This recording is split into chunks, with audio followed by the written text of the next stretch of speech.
할렐루야. 기도하시겠습니다.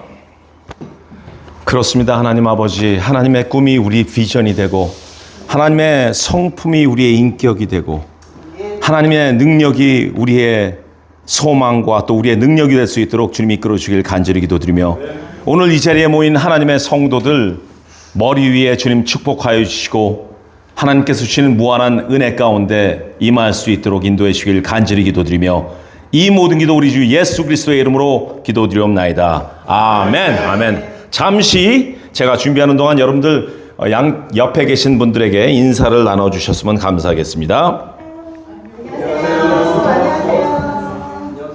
네, 오늘은 강해 설교로 나누었으면 좋겠습니다. 계시록은 요한 사도를 통해서 많은 상징들과 마지막 때의 징조들 그리고 재앙들을 아주 직설적으로 표현하고 있습니다. 하나님께서는 재앙들이 갑자기 붐 하고 주시는 것이 아니라 재앙 시작 전에 그 하나하나의 시작을 버튼을 누르듯이 요한을 통해 보여주십니다. 두루마기에 있는 7개의 인을 떼는 순간부터 또 7개의 나팔이 하나하나 불려지는 때부터 또 7 대접이 부어지는 그런 묘사를 말하는 것입니다. 그런데 재앙 중간마다 꼭 오페라와 또 연극처럼 막간이 있습니다. 중간에 희망의 메시지를 주신다고 우리는 그 전에 나누었습니다.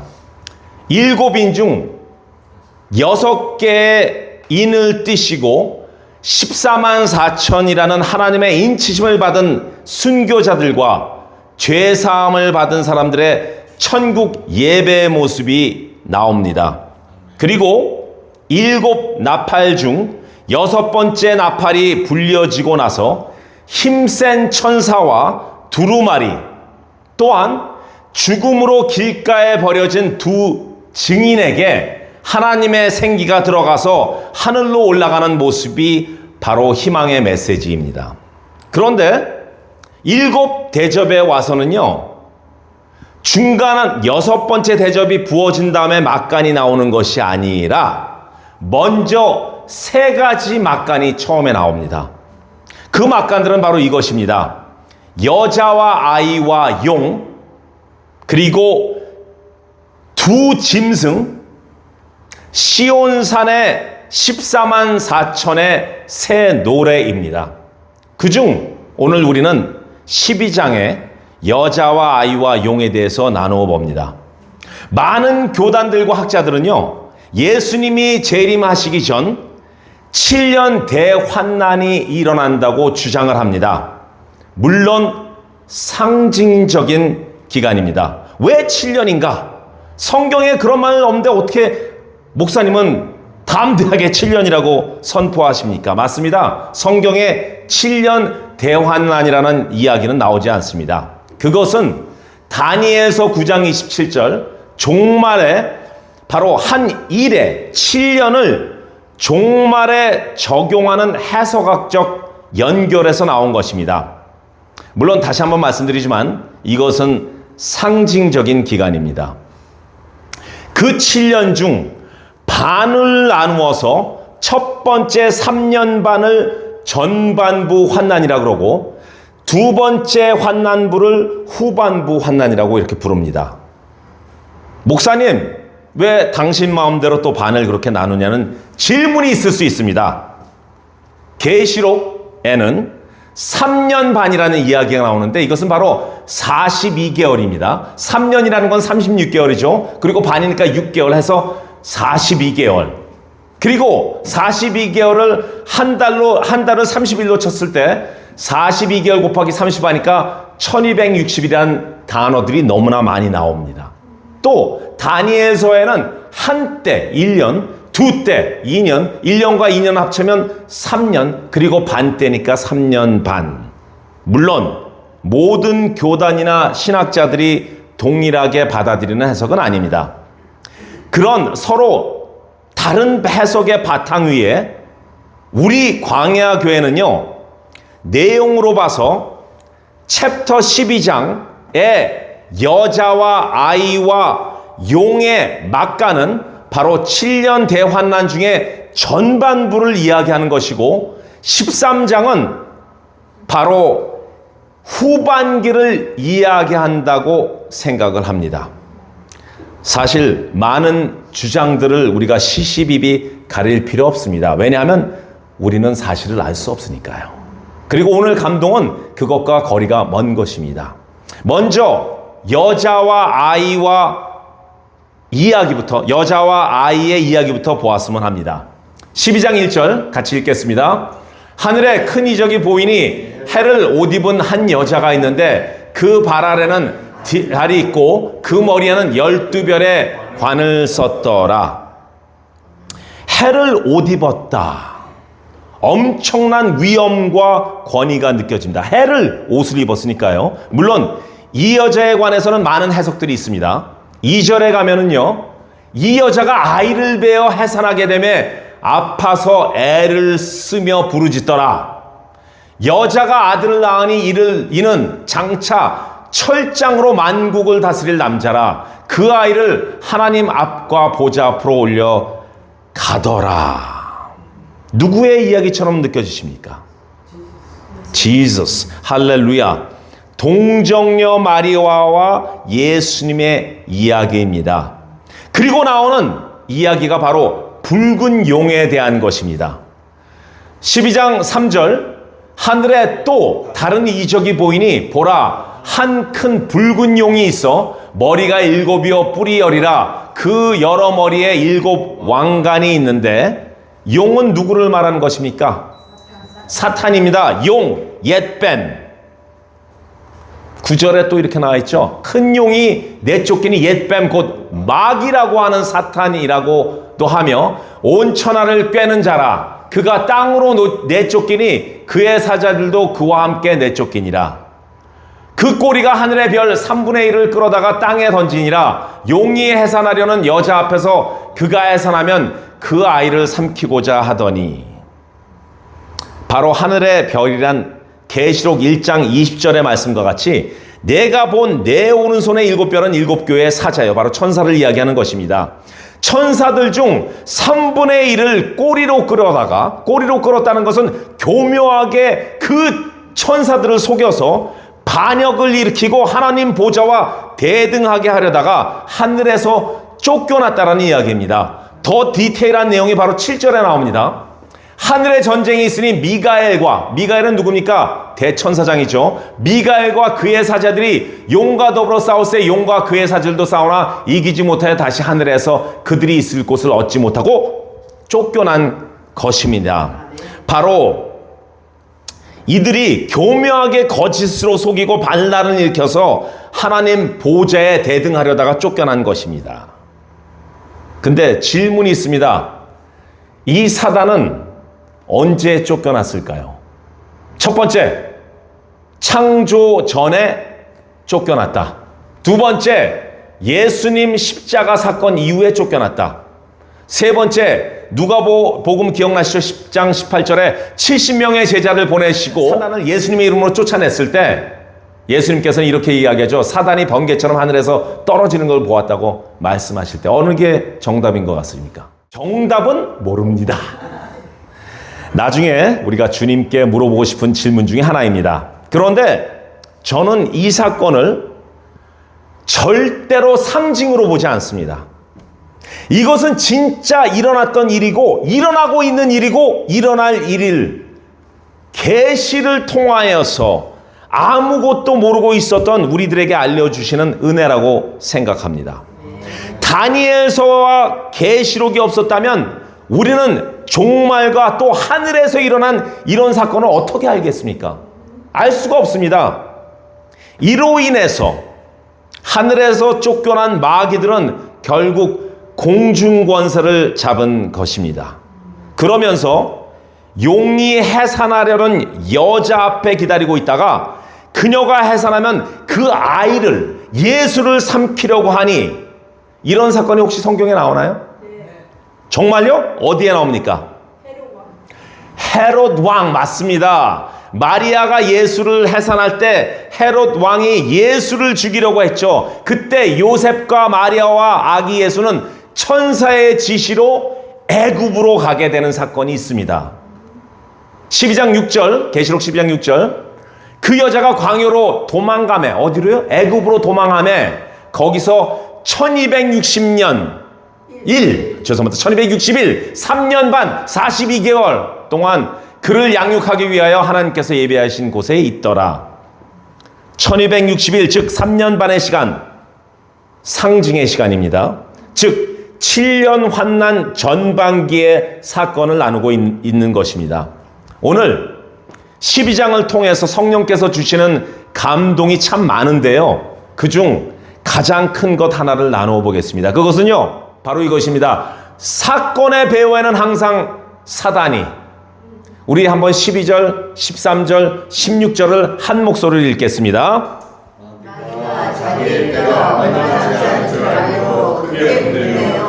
남자가 낳은 여인을 박해 여자의 뒤에서 뱀이 그 입으로 물을 강같이 토하여 여자를 물에 때려나게 하려 하되 땅이 여자를 도와 그 입을 벌려 용의 입에서 토한 강물을 삼키니 공중권세 잡은 자들인 사단과 그 졸개들은요 자신들이 불못으로 떨어질 시간이 얼마 남지 않은 것을 귀신처럼 합니다.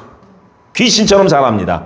그렇기 때문에 12절의 이 말씀처럼 마귀가 자기의 때가 불못으로 떨어질 때가 얼마 남지 않은 줄을 알므로 크게 분내요.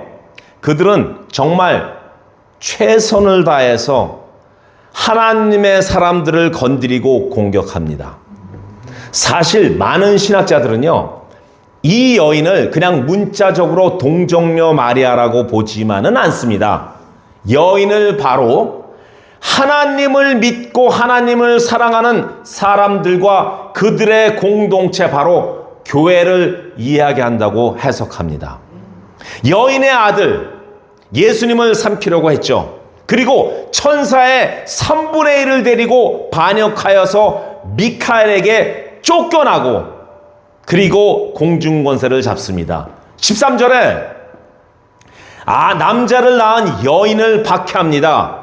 그것은 다시 말해서 교회를 박해한다는 이야기고요. 바로 믿는 사람들을 박해한다는 이야기입니다.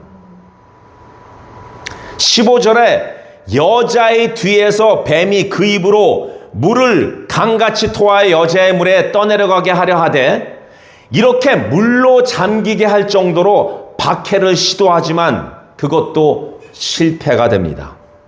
그러면서 17절에 정확히 여인의 자손들, 즉 예수님의 증거를 가진 자들, 바로 여러분들과 저들을 삼키려고 바다 모래 위에 서서 항상 기다리고 있는 것입니다. 언제까지요? 자신들이 불못에 빠지기 전까지요. 끊임없습니다. 사단과 마귀들은 불못에 던져져 영원한 지옥에 잠기기 전까지 공격을 계속해서 할 것이고 더욱 강도는 심해져 갑니다. 그러기에 사단과 마귀들은 모든 상황이나 배후에서 조종을 한다고 봐도 무리가 아닙니다. 우리 주위에서 일어나는 일들을 삼자의 입장에서 바라보면 그 뒤에는 이상하리만큼 큰 세력들이 움직이고 있다는 것을 느낄 수 있습니다. 어제 저희가 팍사역 때 난 것처럼 그 젊은 22세의 청년, 그것도 아주 우수한 성적과 조용한 성격의 소유자가 정치적인 색깔이 다르다고, 주장하는 바가 다르다고, 자꾸 트랜스젠더에 대해서 죄라고 한다고 총으로 살인, 암살했다는 것은 그 자신만의 의지라고 보기에는 좀 이해가 안 됩니다. 또한 피해자인 찰리 커크, 정치적으로는 물론 공화당 쪽입니다. 여러분들 중에 공화당을 싫어하시는 분들도 계시겠죠. 우리 정치 얘기는 하지 맙시다. 하지만 그는 신실한 믿음의 소유자였는데 그의 토론 테이블인 Prove me if I'm wrong 일하는 테이블을 갖다 놓고 사람들과 토론을 합니다. 그때 항상 나타나는 사람들이 사탄 숭배자가 나타나고요. 또 성도착증 애찬론자들이 드러나고요. 또 무신론자들이 오고요. 또 성소화의 옹호자들이 나와서 토론을 합니다. 그럴 때마다 찰리 컬크는 담대히 하나님의 복음을 비추어 죄라고 이야기해 줍니다. 그러면 그 사람들이 네가 먼저 그렇게 정해 하고 반박하죠. 그때 찰리는 이렇게 이야기합니다. 이 세상의 주인은 예수님이시고 예수님이 가장 싫어하는 악 중에 하나가 바로 그런 것들이다. 진리를 숨기지 않고 토론하면서 복음을 전하는 전도자입니다. 사뭇 수많은 성도들을 거느리고 가진 교회 건물과 부동산들을 자기 것인 양 어깨를 쫙 펴고 성도들과 악수할 때마다 그 머리 희끗희끗한 나이 먹으신 장로님들한테 한 손으로 딱 뻣뻣하게 서서 하는 그런 수많은 목이 고준 목사 수만 명보다 이 찰리 하나가 진정한 예수님의 제자라고 저는 말하고 싶습니다. 그런 진리의 수호자에게 자신과 맞지 않는다고 할 반응들은 사실 많습니다. 우리가 어제도 나누었지만 침을 뱉어도 됩니다. 또 얼굴을 가격해도 됩니다. 욕을 해도 됩니다. 계란을 던져도 됩니다. 물풍선을 던져도 됩니다. 하지만 한 생명, 그것도 하나님께서 직접 빚으신 하나님의 작품을 직접 손으로 부셔버린다는 것, 저는 그 범인의 혼자 소행이라고 보지 않습니다. 배후에는 사단의 움직임이 분명히 있습니다.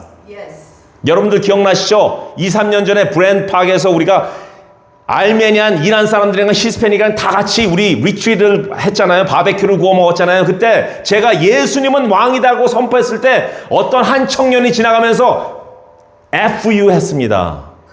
큰 소리로. 우리 그때 우리 샘 집사님도 있었어요.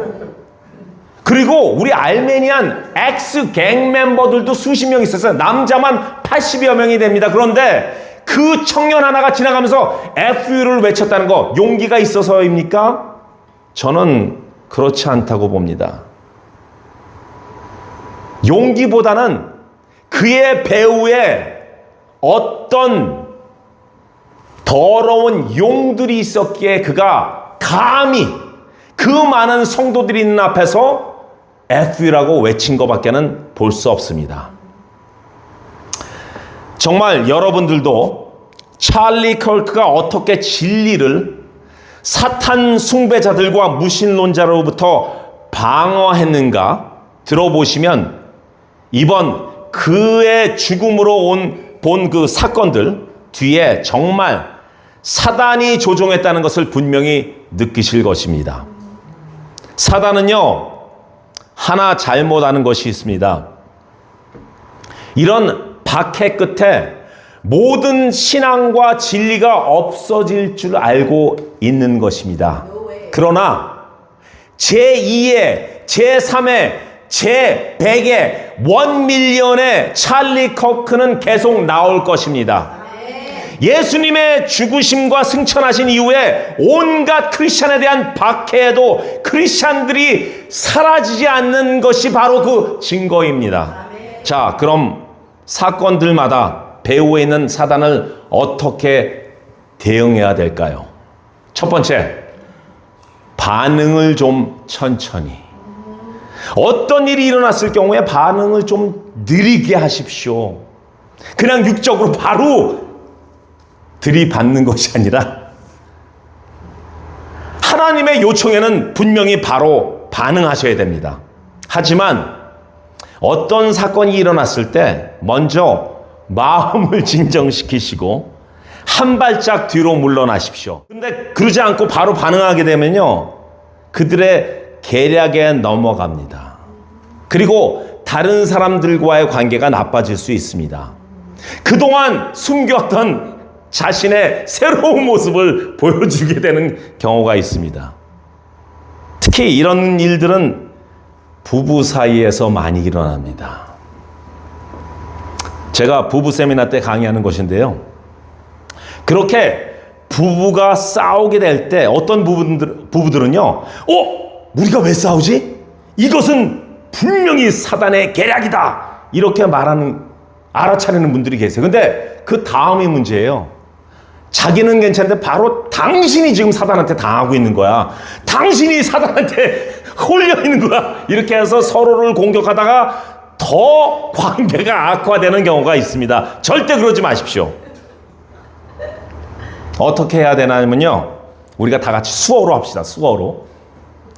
어떤 상황이 일어나면 다 하세요. 같이. 자, 뚜껑을 닫습니다. 뚜껑을 닫습니다. 예, 뚜껑을 닫고 마음을 가라앉히고, 이거 맞아요? 마음을 가라앉히고, 예스. 그리고 한 발짝 뒤로 물러서서 먼저 큰 픽처로 한번 보시고 흐름을 보십시오.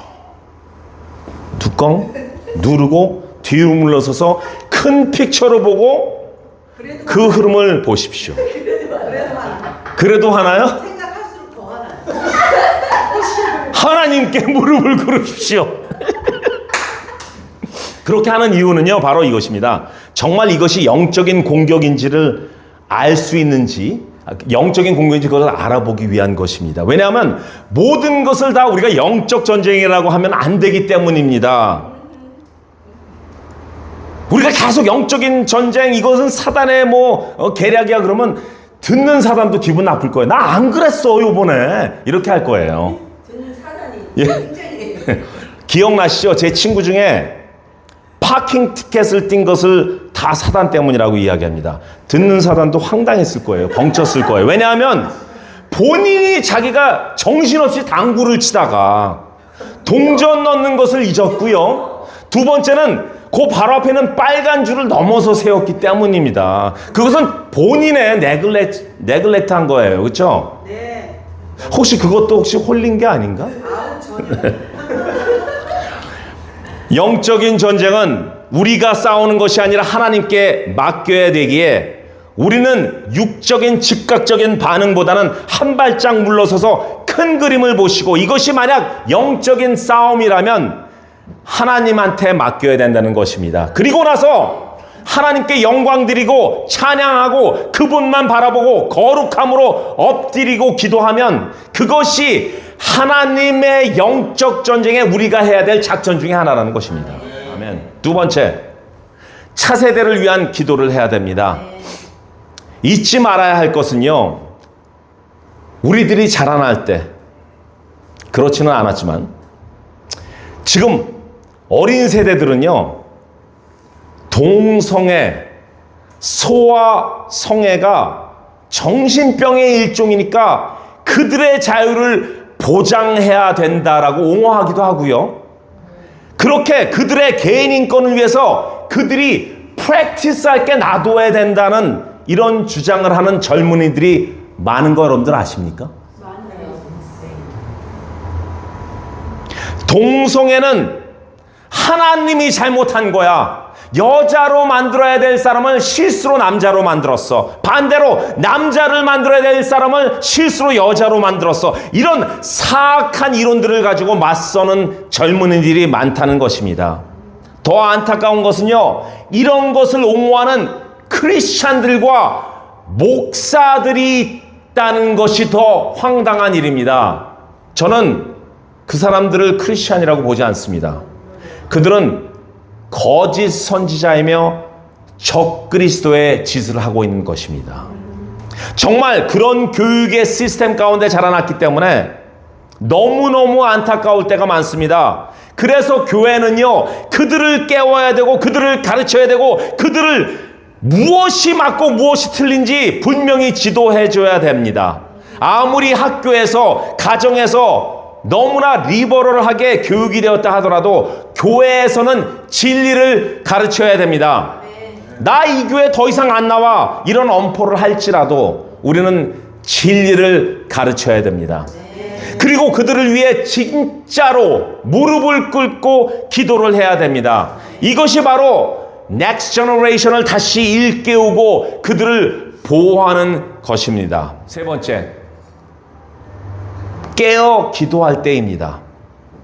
아까도 우리가 말씀드렸지만 오늘 우리가 나눈 계시록의 막간, 여인과 아기와 용, 이것을 저는 상징적으로 보지 않습니다. 이것은 진짜 일어난 일입니다. 반역하여서 미가엘 천사장으로부터 쫓겨난 사단과 그 졸개들이 예수님을 공격했고 또 그분을 믿는 믿음의 공동체인 교회를 공격하는 것, 특히 종말에 더욱더 난리를 치는 것, 이것은 상징이 아니라요, 일어날 사건이고 그리고 그들의 횡포는 더욱 심해질 것입니다. 우리는, 믿는 사람들은요, 아무리 그들의 박해가 심해질지라도 절대 우리의 믿음을 놓으면 안 됩니다. 낙심하고 낙심해서도 안 됩니다. 또한 정말 우리 주위에 신실하고 성실하게 지내고 있었던 우리들의 교우들이 팍팍 쓰러지고 다시 중독되고 다시 슬픔의 고독 속에 빠지고 우울함 가운데 빠질 때 우리는 그들을 비웃고 지적하며, 아니, 교회를 다니는데 그리고 양육을 받는데 그리고 신실하게 우리가 함께 모여서 기도하고 예배 드렸는데 그거 하나 못 이겨? 라고 하기보다는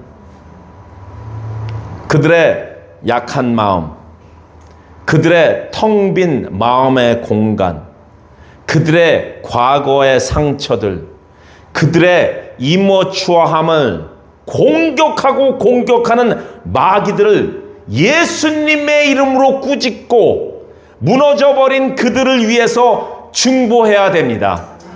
아멘. 찰리 커크의 살인범, 정말 사악하죠. 나쁘죠. 어떤 사람들은 그에게 분명히 사형이 집행되어야 된다고 주장합니다. 아메리칸 히어로를 사라지게 했기 때문입니다. 진정한 크리스천을 순교시킨 것입니다. 그런데 어제도 제가 말씀드렸지만 그 범인의 가족 사진을 보니까 제가 눈물이 나더라고요. 더 이상은 자기 아이를 못 볼 거 아니에요. 그 아름다운 가정이 하루아침에 완전히 끝났어요. 그 동생 둘이 또 있더라고요. 제가 감히 말씀을 올리지만 만약 그 카일의 배우의 사단의 조종으로 완전히 정신 나간 짓을 한 거라면 우리는 그 카일을 리뷰하기 전에 그 배우에 있는 사단을 예수 그리스도의 이름으로 리뷰하고 그 사단의 모든 짓들을 예수님께 고하고 우리들도 그렇게 당하지 않도록 깨어 기도할 때입니다. 기도하시겠습니다. 할렐루야. 하나님 아버지 감사합니다. 정말 안타까운 일이 일어났습니다. 이 세상은 더욱더 악해져 가고 있습니다. There are many evil doers out there. They don't know what they are doing. 모든 배후에는, 그 비하인드에는 사단이 움직이고 있음을 저희는 직감하고 믿습니다. 이럴 때일수록 우리가 이 세상을 위해서, 예수님을 부정하는 이 세상을 위해서, 예수님을 마킹하는 이 세상을 위해서 우리는 진정한 믿음의 소유자로서 무릎 꿇고 기도해야 될 때입니다. 주님, 우리 교회 한 사람 한 사람의 성도들, 그들의 영적인 모든 것을 무장시켜 주시고 기도의 워리어로 세워주시기를 간절히 기도드립니다. 그래서 우리의 기도들이 절대로 땅에 떨어지지 않고 하늘로 올라갈 때 향단에 있는 연기가 올라가도 주님께서 그 기도의 모든 것을 받아주시고 정말 영적 전쟁을 위해서 하나님께서 직접 싸워주시기를 예수님의 이름으로 선포하고 고합니다. 주님, 우리는 세상을 위해서 기도할 것입니다. 중보할 것입니다. 젊은 세대를 깨울 것입니다. 젊은 세대를 부흥시킬 것입니다. 아멘. 함께 주님 일할 때마다 주님께서 주는 축복과 은혜로 우리를 바로 세워주시길 간절히 기도드립니다.